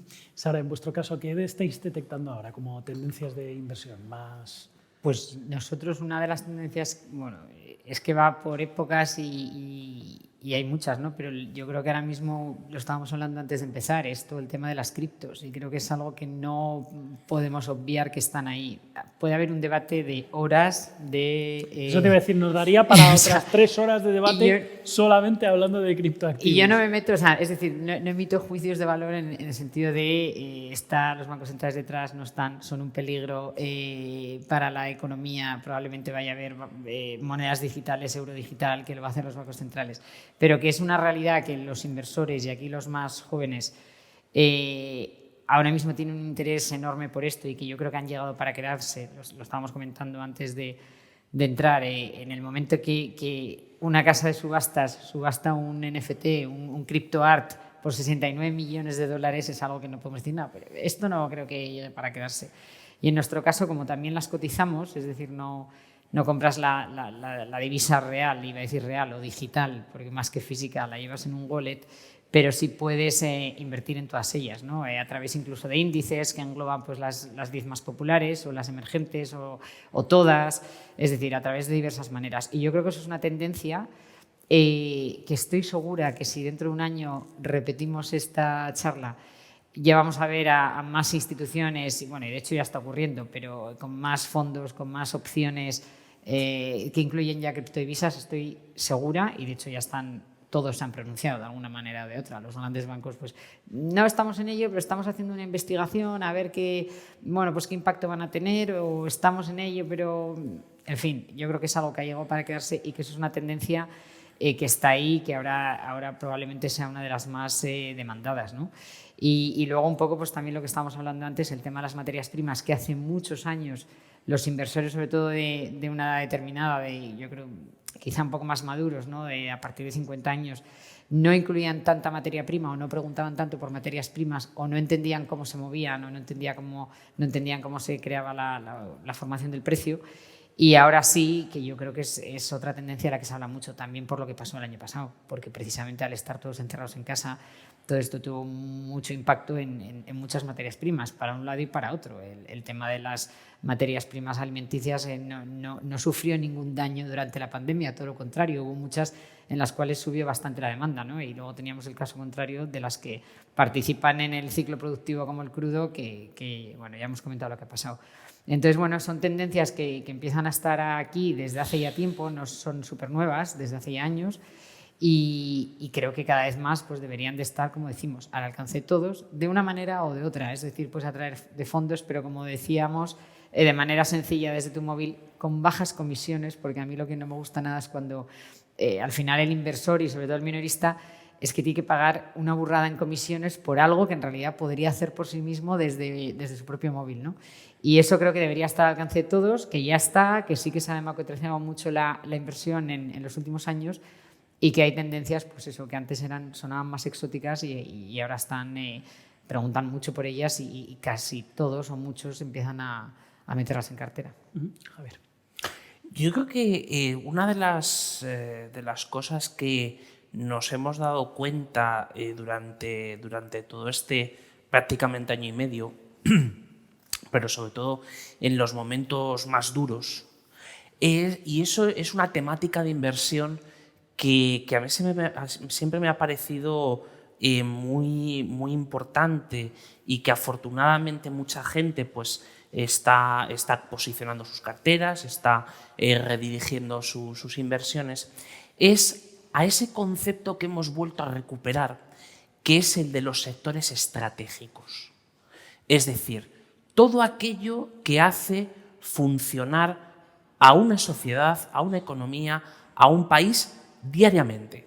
Es decir, algo que todo el mundo tiene que hacer, que todo el mundo tiene que demandar, ¿no?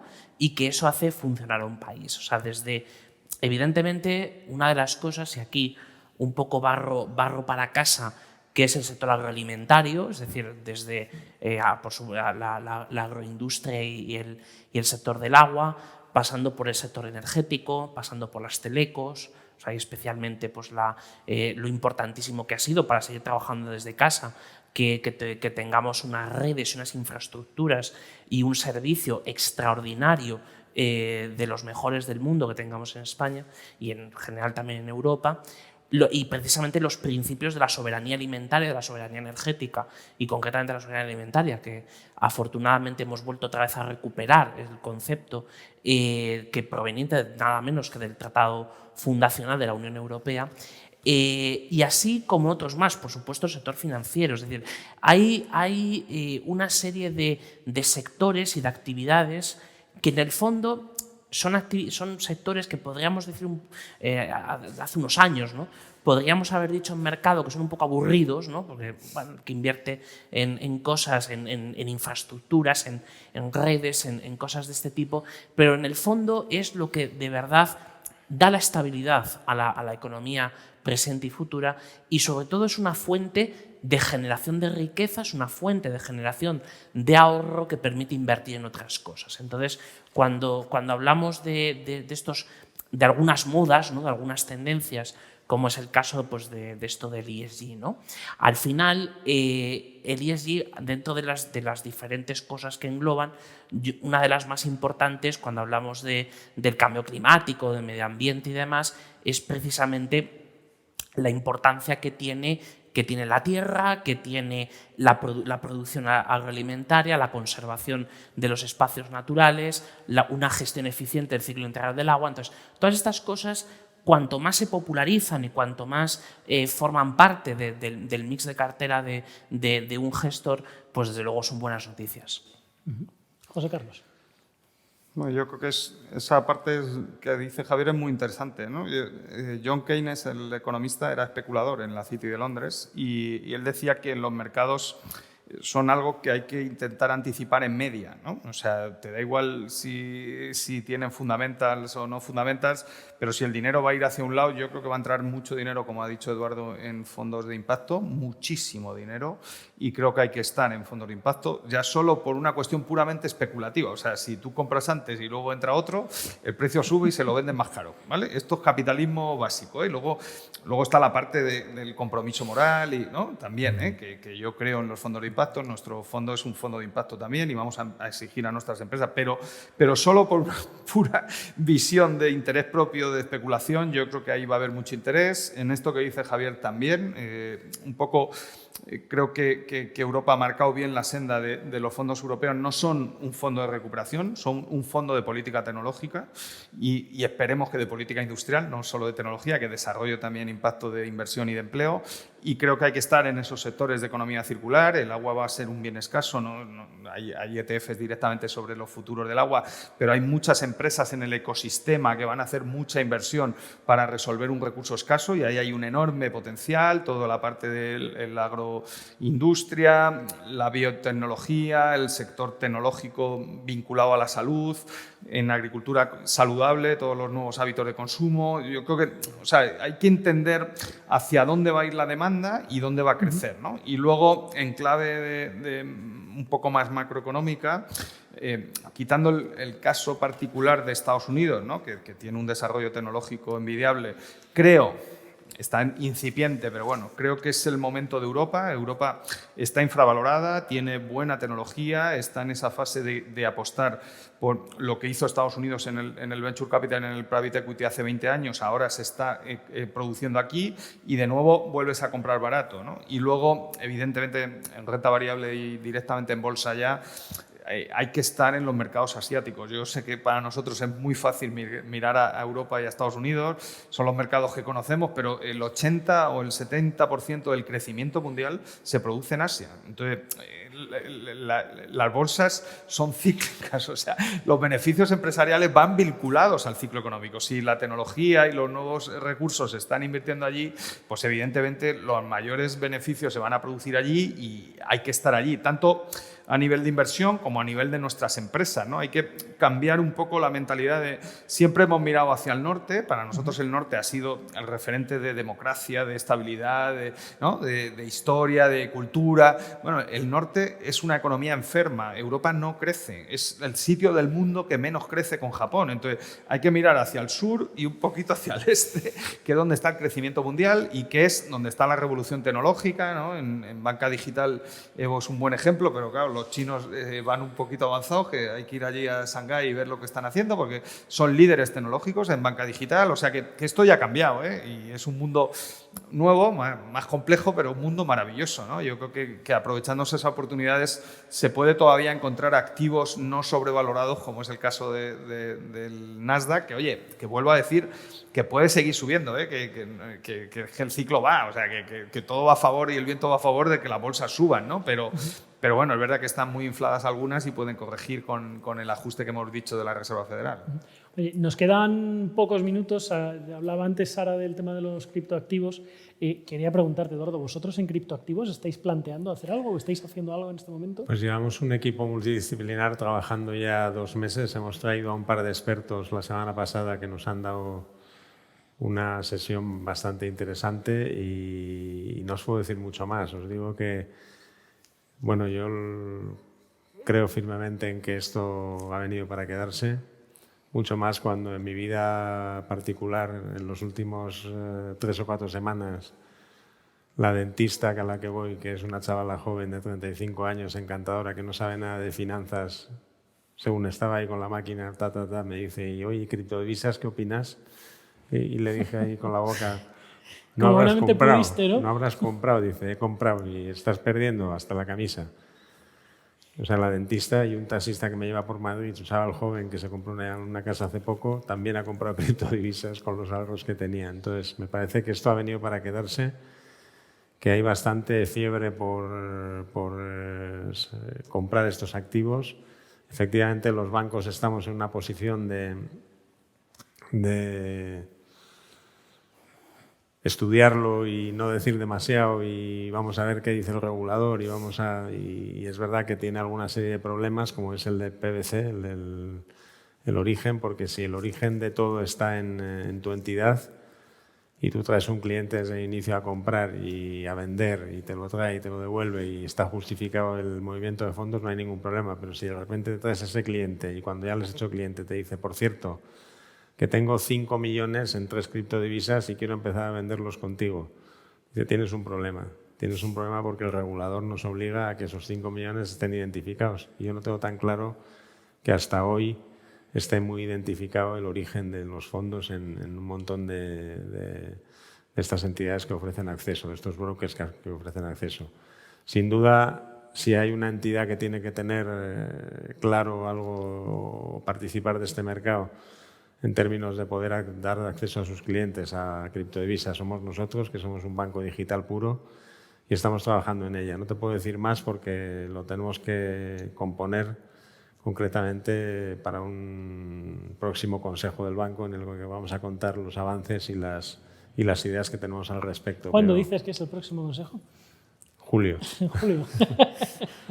Entonces estamos trabajando efectivamente en esa línea, pero siempre con mucha cautela y bueno, pues haciendo que los movimientos sean fundamentalmente para la compra y la venta y el movimiento de dinero salga y venga claramente del banco, ¿sabes? En esa línea para garantizar, porque aquí hay que tener mucho cuidado siempre con las demandas, ¿no? Tú ahora compras a través de un tercero y quiebra ese tercero y va a venir el cliente y va a decir, Evo, devuélveme el dinero porque me has metido en un broker que ha quebrado y tenía mi dinero allí, ¿no? Entonces digo, oye, todo esto hay que dejarlo muy claro y desde luego, si vendes la criptodivisa y generas euros o dólares, que vuelvan aquí, ¿no? Para que por lo menos en esa parte nadie nos pueda demandar. Entonces estamos trabajando claramente en una línea de poder tomar una decisión en las próximas semanas de qué hacemos y bueno, y estamos viendo ya, el BBV ha anunciado la semana pasada que ya habría la posibilidad de contratar criptodivisas a sus clientes. Renta 4 lo dijo hace 10 días. No sabemos todavía en qué va a acabar estos anuncios, ¿no? Nosotros públicamente no hemos dicho nada. Aquí es la primera pregunta que estoy respondiendo con total franqueza a lo que estamos haciendo, que es estudiarlo y lo tenemos muy presente. Pero no sabemos si dentro de unas semanas diremos, pues nosotros también vamos a ofrecer esto o directamente diremos nosotros no lo vamos a ofrecer porque no lo vemos.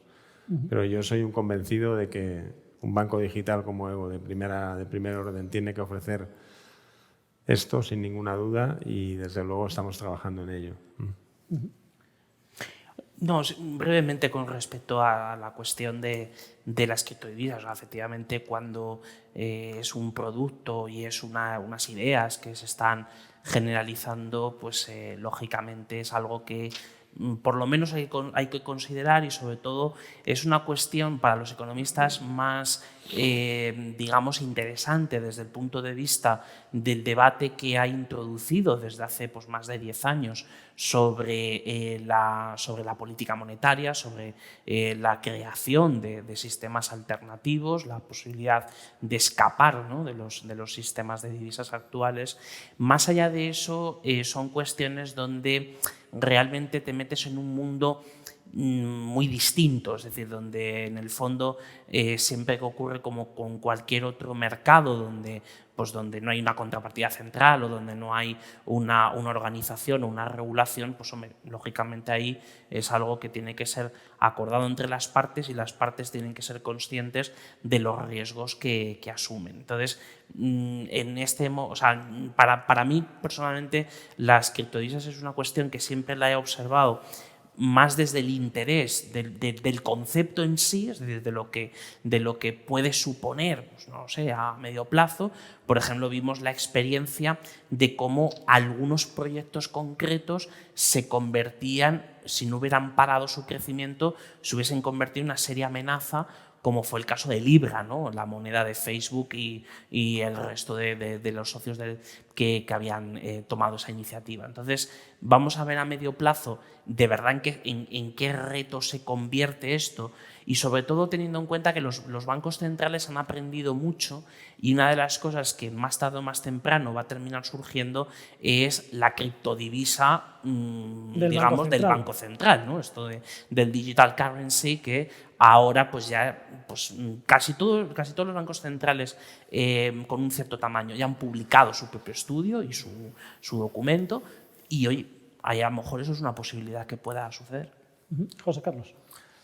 Bueno, vengo justo de una reunión esta mañana con gente de los cripto y estoy embajador en Criptoplaza. Es un mundo, como Eduardo, que me atrae mucho. Yo creo que se va a imponer, es un cambio tecnológico, igual que pasamos de las monedas a los billetes con la imprenta, pues ahora con Internet y la tecnología pues va a haber criptos. Tampoco creo que vaya a morir todo lo analógico, o sea que seguimos teniendo monedas después de 600 años de imprenta, o sea que no creo todo este mundo de la libertad de las cripto, pero bueno, es una forma más y es muy, muy ágil, muy cómoda. Genera muchos problemas de adaptación, es verdad, pero coincido con Sara que ofrece oportunidades, ¿no? También es verdad que directamente en el trading, yo he sido trader de divisas hace muchos años y claro, ya me daba vértigo el euro-dólar, pues claro, no sé si entraría en el Bitcoin. No sé si entraría en el Bitcoin. Ese es un trading para las olas estas de alto riesgo. Como el surf en Portugal, esos que hacen olas de 10 metros, ¿no? Hay que ver la ola, ¿eh? Pero bueno, asociado al mundo de las cripto, esta mañana he estado viendo varios proyectos, ¿no?, muy vinculados a casos de uso práctico. Creo más en la tokenización que en el Bitcoin. Y luego en el mundo de la tokenización, que creo que se va a imponer, pues está por ver, porque luego todo el mercado de criptoactivos pues me recuerda un poco a esto de la Edad Media y el siglo XIII, porque claro, hay riesgo de crédito, ¿no? Bancarrota venía de que cuando no podían devolver los depósitos, le rompía la banca. Entonces, claro, o sea, que te den financiación en una subasta de criptoactivos es maravilloso, ¿no? Depende del tipo. Que tú le dejes el dinero a otro del otro lado y te lo devuelva, eso Eduardo sabe más de riesgo de crédito, eso es más complicado, ¿eh? Entonces, yo no entraría. Pero bueno, veo a la gente, ¿no?, igual que somos aversos al riesgo, coincido con Sara que la gente joven, la verdad es que ha cambiado el perfil de riesgo de un extremo al otro, ¿no? No tenemos término medio. Pero bueno, es un mercado que va a llegar, ¿no? Creo que tanto el BCE, ¿no?, y no coincido ahí con Javier, mira que hemos coincidido en todo el...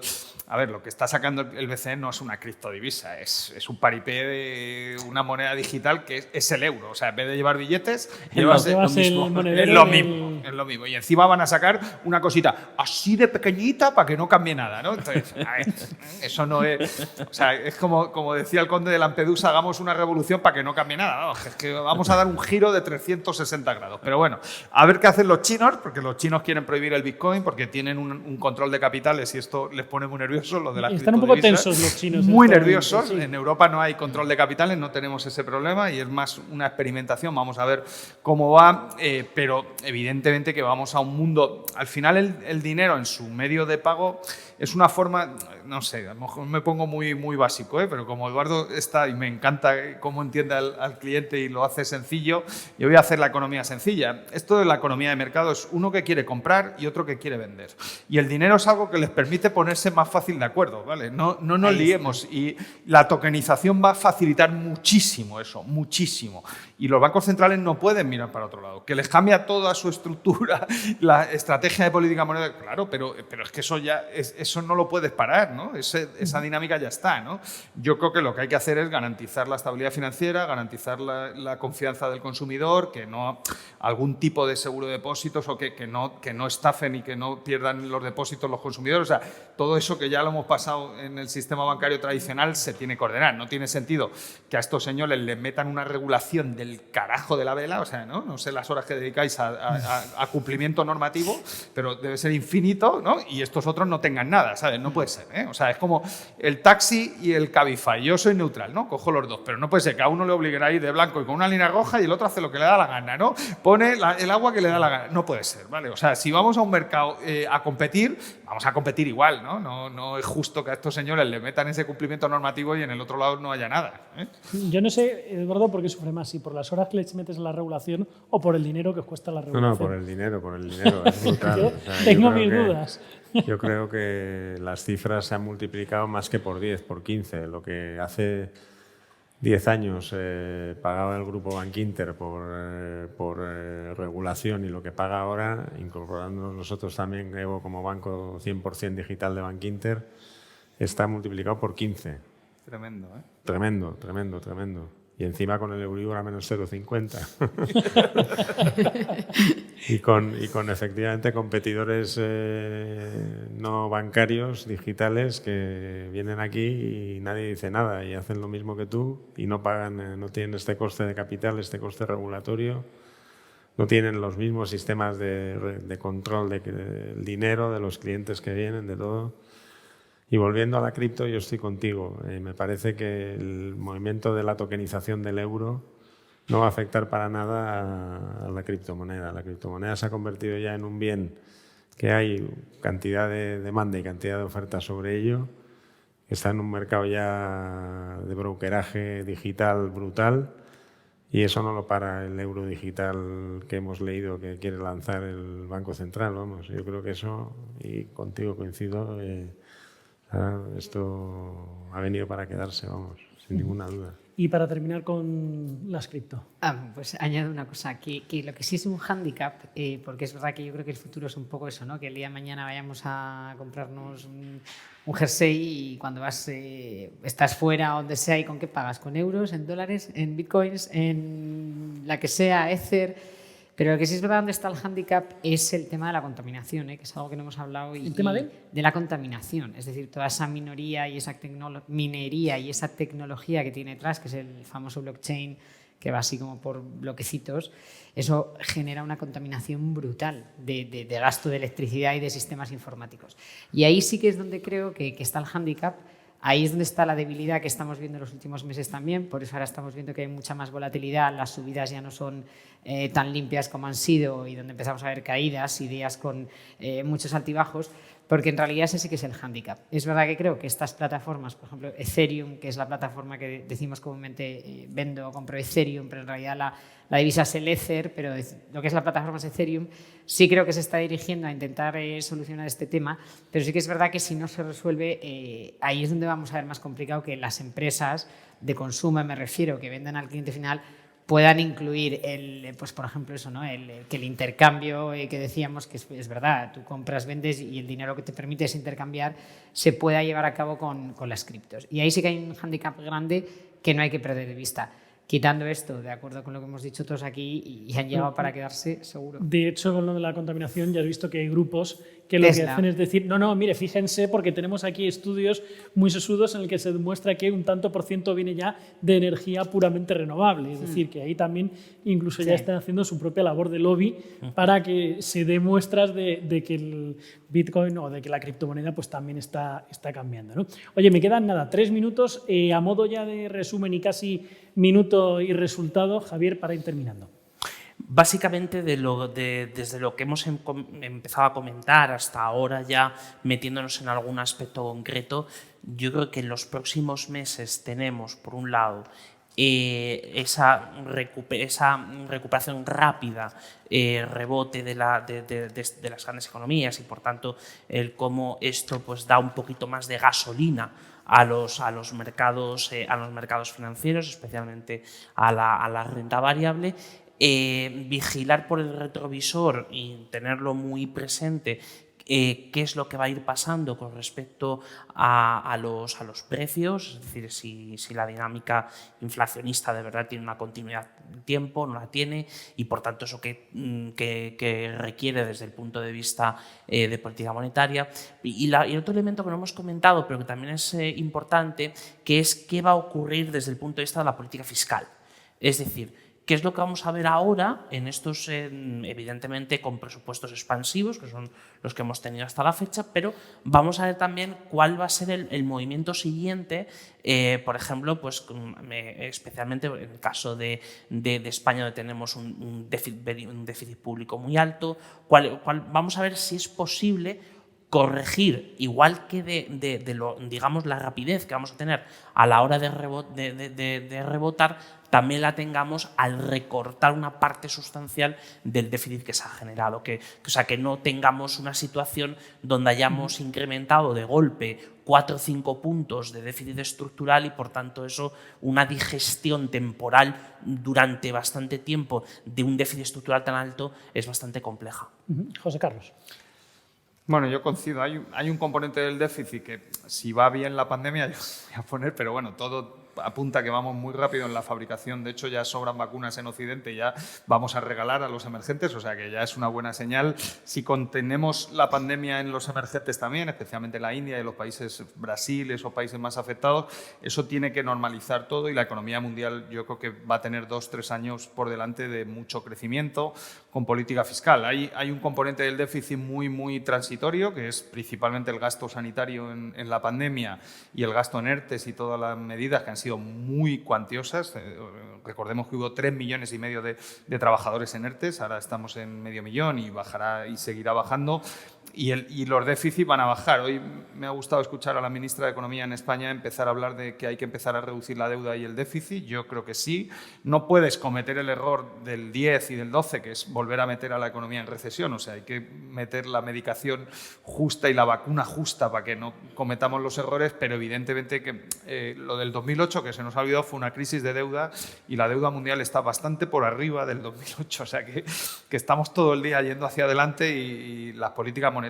Pero bueno, quitando eso, yo creo que los mercados en Europa, los tipos al cero, y coincido con Eduardo, van a estar un tiempo muy prolongado, y el español tiene que ir cogiendo cultura financiera, tomando posiciones de riesgo y viendo dónde se siente cómodo en el riesgo, ¿no? Si es algo sencillo como lo que ha contado Eduardo, que es la mayoría de los españoles se pueden ver identificados en lo que has contado de aquí, Evo. Si quieren un poquito más de riesgo, ¿no?, pueden ir con Sara y hacer cosas. O sea, uno tiene que saber qué riesgos quiere gestionar y qué riesgos se está asumiendo. Yo creo que eso es la labor que nos toca a nosotros y a los medios, de evangelizar o hacer pedagogía de gestionar el riesgo, porque el que no quiera asumir riesgo, que sepa que va a pagar la crisis de deuda. O sea, las deudas, Deuteronomio 15, cada 7 años condonarás tus deudas y el 7º año está al llegar. No sé si va a haber condonación de deuda, pero la vas a pagar con inflación, ¿no? Entonces, si te quedas en un depósito al cero, la crisis de deuda la pagas tú, ¿no?, con la inflación y la pérdida de poder adquisitivo.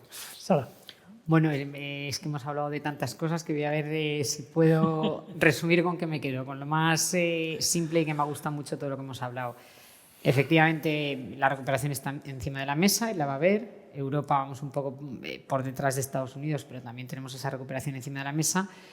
Y sí creo que hay un ahorro ahora mismo en España que es superior, desde luego, al que había por lo menos hace un año y medio. Que también es verdad que creo que no sé si podemos saber 100% que se va a mantener en el tiempo, en el largo plazo, es ese porcentaje, ¿no? Respecto a lo que son los ingresos de las economías domésticas de ahorro. Pero desde luego esa tasa de ahorro que hay ahora encima de la mesa es muy positiva para el mundo de la inversión, ¿no? Dentro de toda esta recuperación, que es un hecho, y de todo este ahorro que tenemos, lo que a mí me gustaría que se quedase pues todos los que nos ven, ¿no? Y como bien decíamos, ¿no? Que también es nuestra obligación enseñar y por parte de los medios que hay muchas oportunidades de inversión y muchos activos alternativos. Me quedaría con todo lo que hemos comentado de criptos, me quedaría con el tema de la diversificación bien entendida y que se entienda, pero que sí que creo que hay que no quedarse en lo de siempre. Y luego yo sí recordaría que hay la parte tecnológica, ¿no? Pues como hablábamos con Evo, pero que a mí es que eso me parece fundamental. O sea, no nos podemos quedar atrás. Cada vez más el inversor tiene que entender que puede decidirse por sí mismo, que no tiene que pagar altas comisiones, que lo puede hacer todo desde un móvil, ya quitando el riesgo a un lado, ¿no? Más riesgo, menos riesgo, pero el caso de acceder a un mundo de inversión lo puede hacer por sí mismo. Y para mí eso es fundamental, y en eso sí que creo que estábamos un poco atrasados y nos estamos poniendo la pila bastante en los últimos años, y con este acceso pues sí que tiene un mundo mucho más amplio que había hace 15 años. Eduardo, para terminar. Pues yo soy un optimista por naturaleza. Entonces creo de verdad que la economía española va a salir reforzada, que vamos a crecer más de lo que estaba previsto. Ya con la última crisis salimos con un sector turístico que ayudó muchísimo, un sector agroalimentario que ayudó muchísimo, el sector exterior con la exportación que ayudó muchísimo, automoción que también ayudó, y es verdad que teníamos tipos de interés que bajaban que también nos ayudaron. Pero en el entorno actual yo creo que las empresas españolas, he confiado siempre en ellas, son líderes en muchas industrias y van a salir adelante y nos van a sacar de esta situación. El crecimiento económico va a ser superior al esperado en los próximos 2 o 3 años y se va a recuperar la situación pre-COVID, sin ninguna duda, a lo mejor antes de los 3 años que se vaticinan. No hemos hablado de los fondos de reestructuración, creo que hay poca fe en los fondos, pero la verdad es que a mí me parece una gran noticia y creo que puede contribuir a algo que comentabas tú antes, a que crezca la economía sostenidamente y mejore la productividad, y eso generará empleo y generará recaudación fiscal y generará crecimiento económico sostenido. Y bueno, pues como siempre, insisto, soy optimista. Soy un firme creyente en que tenemos un empresario bastante bueno en muchos sectores. Automoción tiene un reto ahora importante con el coche eléctrico y yo creo que lo sacará adelante bien, porque se ha demostrado que somos un país líder en fabricación de vehículos para todo el mundo y exportación. Y bueno, y la digitalización se ha acelerado, el proceso de digitalización del ciudadano español, yo creo, y de las empresas se ha acelerado como 3-4 años. Y desde luego nosotros vemos el entorno para un banco como Evo de una enorme oportunidad, y aquí vamos a estar, a ser posible, siguiendo prestando, siguiendo participando con lo que haga falta para que la economía crezca, ¿no? Que es lo que necesita una economía, aparte de todo lo que habéis comentado, es un sistema financiero potente para seguir creciendo, y desde luego vamos a intentar demostrar que lo somos. Pues Eduardo, muchísimas gracias. Gracias también a José Carlos Díez, a Sara Carbonell, a Javier Santa Cruz. Un placer teneros a los 4 en este Foro del Español, y nosotros nos marchamos. Aquí lo dejamos. Gracias, como siempre, a todos aquellos que nos están viendo a través de la web de Invertia y también del Español, y nos vemos en el próximo evento de este periódico. Hasta luego.